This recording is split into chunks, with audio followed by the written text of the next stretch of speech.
আমি বসন্ত কুমার সান্যাল। আজকে যে গল্পটি পড়ব সেটি রিচার্ড হিউয়েসের হানাবাড়ি।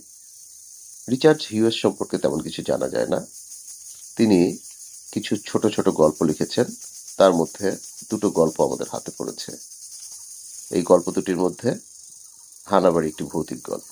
আমি আজকে আপনাদের সেই গল্পটি পড়ে শোনাচ্ছি। সেদিন সন্ধ্যায় আমি 10-20টা আরামদায়ক গোলাবাড়ি আর ছাউনি পেরিয়ে এসেছিলাম ঠিকই, কিন্তু তার একটা আমার পছন্দ হয়নি। বড় আঁকাবাঁকা আর কাদায় ভরা ওরচেস্টারশায়ারের গলিগুলো। আমি একখানা খালি কুঁড়েঘর দেখতে পেলাম সন্ধ্যার মুখোমুখি। একটু দূরে রাস্তা থেকে ঘরখানা আগাছায় ভরা নোংরা বাগানের মধ্যে দেখেছিলাম। ঘরখানাকে কেমন অদ্ভুত লাগছিল আসন্ন ম্লান রক্তির আলোয়। এই ঘরখানা হবে আমার রাতের আস্তানা। প্রচন্ড ঝড় বৃষ্টি হয়েছে সারাদিন। হাওয়ার বেগ এখনো কমেনি। বৃষ্টি থামলেও এখনো শো শো করে বাতাস বইছে বাগানের ফলের গাছগুলোর ডালপালার মধ্যে দিয়ে। বাগানের এদিক ওদিক বাতাসের বেগে পাতার উপর জমে থাকা বৃষ্টির জল ছিটকে পড়ছে। এ বাগানে বুঝি এখনো বৃষ্টির শেষ হয়নি, বাইরে বর্ষণ থাকলো। বেশ শক্তপোক্ত বলেই মনে হচ্ছে কুটিরের ছাদটাকে। আশা করা যায় বৃষ্টির জল ঢোকেনি ভিতরে। বেশ শুকনোই আছে ভিতরটা। শুকনো জায়গা দরকার, কেননা বৃষ্টিতে ভিজে একেবারে গায়ের সঙ্গে লেপ্টে রয়েছে আমার পোশাক পরিচ্ছদগুলো। মনস্থির করে ফেললাম রাত কাটাবো এ বাড়িতেই। রাস্তার সামনের দিকে তাকালাম, লোকজন নেই কোনো। এমনিতেই জনবিরল ওরচেস্টারশায়ারের এই দিকটা, তারপর আবার বর্ষণ ক্ষান্ত সন্ধ্যা। কে বেরোবে এমনি সময় ঝড়ের মধ্যে কাদায় ভরা পথে? অতএব একটা দিক থেকে নিশ্চিন্ত, কেউ আমাকে অভিযুক্ত করতে পারবে না অনধিকার প্রবেশের দায়ে। একটা লোহার কাঠি বের করলাম কোটের লাইনিং এর ভেতর থেকে। খুব একটা অসুবিধা হলো না সেটার সাহায্যে বন্ধ দরজা খুলে ফেলতে। দরজার এপিঠ ছিল একটা মোর্চা ধরা পুরনো তালা, আর উপর ছিল দুটো সিটকিনি। কোনো সমস্যাই নয় এগুলো খোলা। প্রবেশ করলাম। ভিতরে জমাট অন্ধকার আর স্যাঁতস্যাঁতে। দেশালাই জানলাম, একটা ওয়াটারপ্রুফ মোড়কের মধ্যে থাকায় এটা ভিজে অকেজো হয়ে যায়নি। একটা অন্ধকার পথের কালো মুখ কাঠির ডানালো দেখলাম। কাঠিটা নিভে গেল হাওয়ার তোমকে। আমি দরজাটা বন্ধ করে দিলাম। অবশ্য কোনো প্রয়োজন ছিল না এতটা সতর্কতার, কারণ লোকালয় থেকে দূরে নির্জন পথে আসন্ন রাত্রির ঘনায়মান অন্ধকারে আমার দেশালাই কাঠির অতি ক্ষীণ আলো আর কোনো পথিকের চোখে পড়ে তাকে কৌতূহলী করে তুলবে কোনো কারণ ছিল না এমন আশঙ্কা করবার। তবুও সাবধানের বাড়নি। কাঠি জ্বাললাম আরেকটা। এইগুলা অন্ধকার পথে তার যতটুকু আলো দেয় তাকেই সম্পর্ক করে। কাঠি নিভে গেল, আর একটা কাঠি জ্বালালাম। এসে পড়লাম পথের শেষে এমনি করে কাঠি জ্বালতে জ্বালতে। ছোট একখানা ঘর, সেখানে কোনো তালা টালা লাগানো নেই সেই ঘরের দরজায়। ভেজানো দরজা খুলে ঘরে ঢুকলাম। এই ঘরের বাতাস অনেক স্বাভাবিক, অনেক পরিষ্কার। একটু সিনসাম ঘরখানাও। একটা জানালা রয়েছে, কিন্তু সেটা বদ্ধ। একটু মরচে ধরা চুল্লি ঘরের এক কোণে। ভাবলাম কেউ ধোঁয়া দেখতে পাবে না অন্ধকার রাতে, সুতরাং জ্বালানো যেতে পারে চুল্লিটা। আগুনে সেকে নেওয়া দরকার ভেজা পোশাকটাকে, কিন্তু কি দিয়ে জ্বালাবো? কোঠায় কাঠ কুটো। চারপাশে তাকালাম অসহায় হবে। কাঠও কি পাওয়া যাবে না 2-1 টুকরো? সমাধান হয়ে গেল সমস্যার। সঙ্গে সঙ্গে ঘরের ভিতরকার দেওয়াল তো চাকা রয়েছে ও গাছের চমৎকার তক্তা দিয়ে। খানিকটা তক্তা কেটে নিলাম বড় ছুরিখানা দিয়ে। ঘরখানায় খুঁত হয়ে গেল।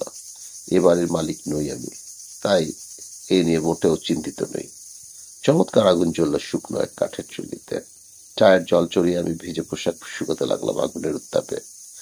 আগুনের কাছাকাছি বুট জোড়া করে রাখলাম। আমার সঙ্গেই ছিল জল আর চায়ের সরঞ্জাম। চা খেলাম, পোশাকও শুকলো। বোর হয়ে শুয়ে পড়া ছাড়া আর কিছুই করণীয় নেই। খিদে পেয়েছে, কিন্তু সঙ্গে যে খাবার ছিল তা পথেই শেষ হয়ে গেছে। অগত্যা পেটের খিদে পেটে রেখেই শুয়ে পড়তে হলো।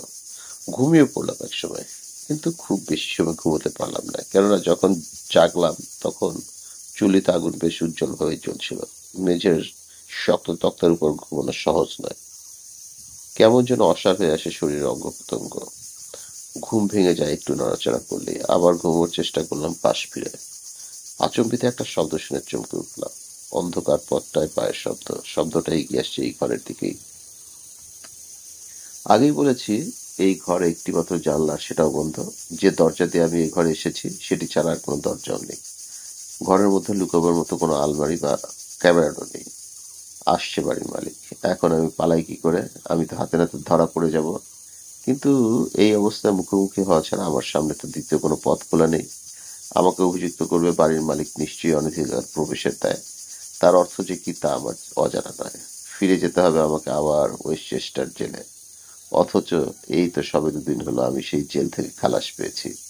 সেখানে ফিরে যাবার ইচ্ছে আমার আদৌ নেই। আগন্তুকের কোনো তাড়াহুড়ো নেই। সে বেশ ধীরে সুস্থে অন্ধকার পথ ধরে এগিয়ে আসছে। বাইরে আলো পড়েছে দরজার ফাঁক দিয়ে। আলো দেখেই লোকটি বোধহয় এগিয়ে আসছে এই ঘরখানার দিকে। সে বোধহয় ভাবছে তার অন্ধকার ঘরে কি আলো জ্বললো। লোকটি ঘরে ঢুকলো। মনে হলো ও আমাকে দেখতে পায়নি। আমি এক কোণে গুটি মুষ্টি মেরে বসেছিলাম। কোনো দিকে না তাকিয়ে লোকটা সোজা চলে গেল জ্বলন্ত চুল্লিটার কাছে। গরম করতে লাগলো আগুনের তাপে জলে ভেজা ঠান্ডা হাত দুখানা। সত্যি সাংঘাতিক ভিজেছে লোকটা। ওর সমস্ত শরীর থেকে ঝরঝর করে জল পড়ছে। স্বীকার করি সারাদিন প্রচন্ড বৃষ্টি হয়েছে আজকে। সন্ধ্যার আগে একটু থেমে আবারও শুরু হয়েছে ঝড় বৃষ্টি। কিন্তু এরকম বৃষ্টি ঝরা রাতেও বা লোকে এরকম ভিজে যায় কি করে? পুরনো আর জীর্ণ লোকটার পোশাক। ওর সমস্ত শরীর থেকে জল ঝরে পড়ছে। জল পড়ছে ঘরের মেঝেতে। লোকটার মাথায় টুপি নেই। চুল ভিজে সপসপে। চুল থেকে জল ঝরে পড়েছে। চুলির জ্বলন্ত কাঠের একটা হিসিস শব্দ হচ্ছে। সে শব্দের মধ্যে দিয়ে ফুটে উঠছে যেন একটা অন্ধ আক্রোশ, একটা দুর্বোধ্য অসহায় সুলভ। লোকটি মোটেই একজন আইন মেনে চলা সুনাগরিক নয়। ও আমার মতো একজন ভবঘুরে পথের ভদ্রলোক। সুতরাং এই পথের পথিক একই পথের পথিক আমরা। একটু হেসে ওকে সম্ভাষণ করলাম। কি মশাই, আপনিও কি রাতের আশ্রয়ের খোঁজে? তাছাড়া আর কি। বাইরে বৃষ্টি হয়েছে, শুনছেন না? ঝড়ের গর্জন। হ্যাঁ, তা তো শুনছি। সারা রাত বোধহয় এমনি হয়েই চলবে। কি জঘন্য আবহাওয়া! একেবারে ভিজে গিয়েছি। কি ঠান্ডা! সমস্ত শরীর যেন জমে জমে বরফ হয়ে যাচ্ছে। অনুযোগের সুরে আগন্তুক বলল। তারপর আগুনের আরো কাছে গিয়ে গুটিসুটি মেরে বসলো। না, আমি বললাম, রাস্তায় চলার পক্ষে আবহাওয়াটা মোটেই ভালো না। কিন্তু একটা কথা ভেবে অবাক হচ্ছি। কি কথা? আমাকে শেষ করতে না দিয়ে আগন্তুক প্রশ্ন করলো। ভাবছি এবার এখানে পরিত্যক্ত কেন?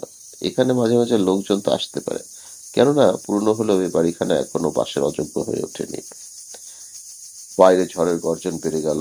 খোলা দরজা দিয়ে দেখলাম আকাশের এক প্রান্ত থেকে আরেক প্রান্ত পর্যন্ত চিরে ফালা ফালা করে দিয়ে বিদ্যুৎ চমকে উঠল। বিদ্যুতের আলোয় দেখলাম বাগানের গাছপালা আর আগাছাগুলো ঝড়ের বেগে কিরকম অদ্ভুত ভাবে আন্দোলিত হচ্ছে। কর কর পাঁচ পড়ল। সৃষ্টি যেন রসাতলে যেতে বসেছে। একটা সময় ছিল যখন এমন একখানা চমৎকার সুন্দর কুটির বা এরকম সুন্দর বাগান আর এই তল্লাটে ছিল না। আর এখন এখন কোনো লোক এখানে থাকে না।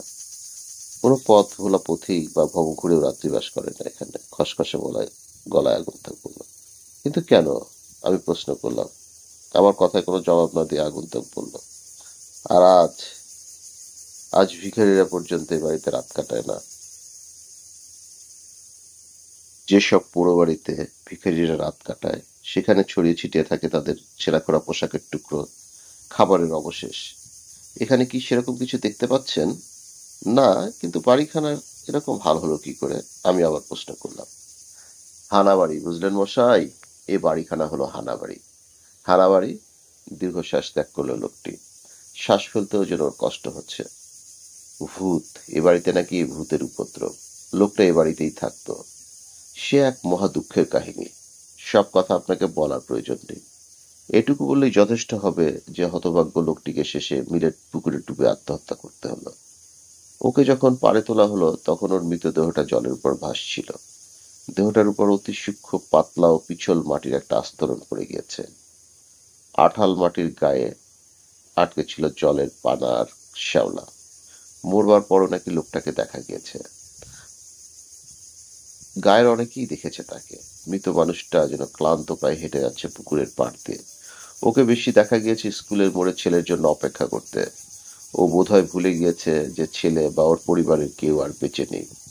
বসন্ত রোগে সবাই মারা গেছে। আর এজন্যই ও জলে ডুবে আত্মহত্যা করেছে।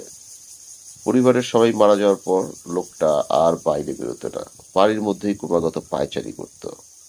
মরার পরও তার পায়চারি বন্ধ হয়নি। এখনো নাকি তার অশান্ত আত্মার দেহ ধারণ করে ঘুরে বেড়ায় এই বাড়ির মধ্যে। লোকটা জলে ডুবে আত্মহত্যা করেছিল। এখন সে ঘুরে বেড়ায়, কেবলই ঘুরে বেড়ায়। হানা দেয় তার একদা বড় সাথের বাগানের ঘেরা বাড়িতে। আগন্তুক আবার দীর্ঘশ্বাস ত্যাগ করল। সে একটু নড়েচড়ে বসতেই তার বুটজোড়ার মধ্যে জল পচপচ করে শব্দ করল। কিছুক্ষণ দুজনেই চুপচাপ। বাইরে ঝমঝম বৃষ্টি পড়ছে, শোনা যাচ্ছে ঝড়ো হাওয়া, হুংকার। হাজার হাজার অদৃশ্য ক্রুদ্ধ দানব যেন দারুণ আক্রোশে ঝাঁপিয়ে পড়েছে এই ছোট্ট কুটিরখানার উপর। বাড়িখানাকে যেন ওরা উড়িয়ে নিয়ে যেতে চায় বহু দূরের দানব লোকের পথে। বিদ্যুৎ চমকাচ্ছে, আর সঙ্গে সঙ্গে শোনা যাচ্ছে বজ্রের ক্রুদ্ধ গর্জন। শেষ পর্যন্ত নীরবতা ভেঙে আমি বললাম, আমাদের কিছু আমাদের কিছু লোক কুসংস্কারাচ্ছন্ন। আমাদের কিন্তু কুসংস্কারাচ্ছন্ন হলে চলবে না। অলি ভূতের ভয়ে আমরা যদি এ বাড়ির বাইরে আশ্রয় নিতে চলে যাই, তবে দুর্যোগের রাতে খোলা আকাশের নিচে জল কাদা ভরা রাস্তাতেই আমাদের রাত কাটাতে হবে। না না, এ বাড়ি ছেড়ে যাব কেন? এসব ভূতের হানার গাল গল্প আমি বিশ্বাস করি না, আগন্তুক বলল। আমিও করি না, হেসে বললাম। আমি কিন্তু কোনোদিন ভূত টুত দেখিনি। শুনি কম লোকে নাকি ভূত দেখে। আমার দিকে আগন্তুক তাকালো। কি অদ্ভুত ওর দৃষ্টি, কি বিষণ্ণ। মুহূর্তকাল চুপ করে থেকে সে বলল, দেখেননি, আপনার বোধহয় ধারণা ভবিষ্যতে কোনোদিন ভূতের সঙ্গে আপনার মোলাকাত হবে না। ভালো, সারা জীবনেও ভূতের সঙ্গে দেখা না হওয়া অনেক ভালো ব্যাপার, তবে এটা দারুণ কষ্টকর ব্যাপারও। তবে তো চমৎকার হতো যদি আপনাকে কোনো ভূত ভয় দেখাতে পারতো। পুলিশের লোকেরাই আমার ঘুমকে অস্বস্তিকর করে তোলে, ভূত নয়, আমি বললাম। আজকাল রাতের বিশ্রাম পাওয়াটা খুব শক্ত হয়ে উঠেছে, পুলিশ আর পরের ব্যাপারে অহেতুক নাক গলানো লোকদের জন্য। তখনও জল ঝরে পড়ছিল লোকটার শীর্ণ পোশাক থেকে।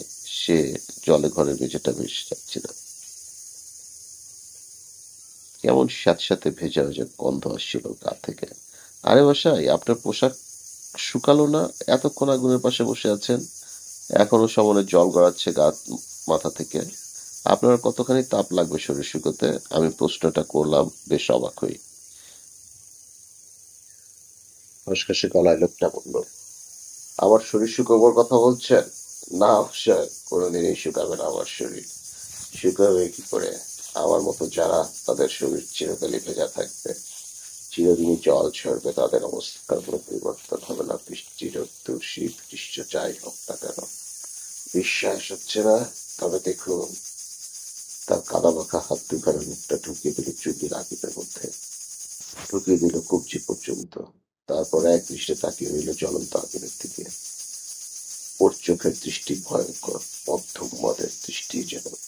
এ দৃষ্টি অপার্থিব, এ দৃষ্টি অমানসিক। মুহূর্তের মধ্যে আমার কাছে স্পষ্ট হয়ে উঠল সমস্ত ব্যাপার। আতঙ্কের শীতল স্রোত আমার মেরুদণ্ডের মধ্যে দিয়ে বয়ে গেল।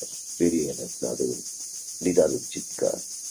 আর্তনাদ করে উঠলাম আমি, বাঁচাও! আমি এক ছুটে বেরিয়ে এলাম ঘর থেকে, বুচ্চের হাতে নিয়ে। কেমন করে যে অন্ধকার পথ আর বাগান পেরিয়ে বাইরে রাস্তায় এসে পড়লাম তা করতে পারি না। যেন পাল্টে গেল আমার কাছে বাইরের দুজন প্রকৃতিটাই। বৃষ্টি ধারাকে ঈশ্বরের আশীর্বাদ মনে হলো এখন। মনে হলো পরম আশ্রয় কাদায় পড়া পথটাকে। আমি পথ দেখছি বিদ্যুতের আলো। এখন আমার কাছে এগিয়ে যাওয়ার সংকেত বজ্রের গর্জন। থানা বাড়িখানাকে পিছনে ফেলে রেখে বৃষ্টি ভরা ঝড়রাতে আমি ছুট দিলাম সামনের দিকে। জল কাদা ভরা পথ ধরেই ছুটলাম, যতক্ষণ পারছি ছুটছি আর ছুটছি।